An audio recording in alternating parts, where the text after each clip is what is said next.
So మీరు చూసుకున్నట్లయితే సామాజిక మాధ్యమాల్లో డిఎస్సికి సంబంధించి పరీక్షల షెడ్యూల్ హల్చల్ అయితే చేస్తూ ఉంది. సో మనం చూసుకున్నట్లయితే వరుసగా డిఎస్సి పరీక్షలకు సంబంధించి కేంద్ర ఎన్నికల సంఘం అనుమతి అయితే ఇచ్చేసిందని. సో కేంద్ర ఎన్నికల సంఘం అనుమతి అయితే ఇవ్వడంతో రాష్ట్ర విద్యాశాఖ కూడా ఎగ్జామ్స్ అంటే పరీక్షలు నిర్వహించడం కోసం సన్నాహాలు అయితే మొదలుపెట్టిందని చెప్పేసి మనకి ఇక్కడ క్లియర్గా అయితే తెలుస్తూ ఉందన్నమాట. అయితే ఈరోజు టెట్ రిజల్ట్ అయితే ఇవ్వాలని చెప్పేసి ప్రాథమికంగా అంచనా వేసినట్లు మనకి ఇక్కడ రావడం అయితే జరిగింది. అయితే వాస్తవంగా చూసుకున్నట్లయితే మనకి చాలా అధికారిక చాలా న్యూస్ ఏజెన్సీలు కూడా దీనికి సంబంధించి ఇంకా ధృవీకరించాల్సి అయితే ఉందన్నమాట. సో పాఠశాల విద్యాశాఖ కూడా దీనికి సంబంధించి ధృవీకరించాల్సిన అవసరం అయితే ఉంది.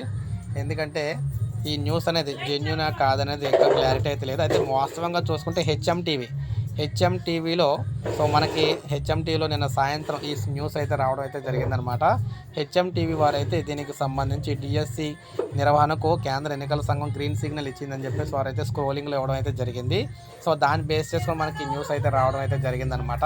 సో మరి మిగిలిన ప్రధాన న్యూస్ ఛానల్స్లో దీనికి సంబంధించి వివరాలు అయితే ఎక్కడ రాలేదు. వారు చెప్పినట్టు ప్రకారం చూసుకుంటే ఈరోజు టెట్ రిజల్ట్ అయితే విడుదల కావాలి. సో మ్యాక్సిమం మనకి మరొక గంట 2 గంటల్లో దీనికి సంబంధించి పూర్తి సమాచారం వచ్చే అవకాశాలు అయితే కనిపిస్తున్నాయి. ఏ అప్డేట్ రాగాలని మీకు వీడియో రూపంలో అందిస్తాను. ఒక లైక్ చేయండి, సబ్స్క్రైబ్ చేసుకోకపోతే మన ఛానల్ సబ్స్క్రైబ్ చేసుకొని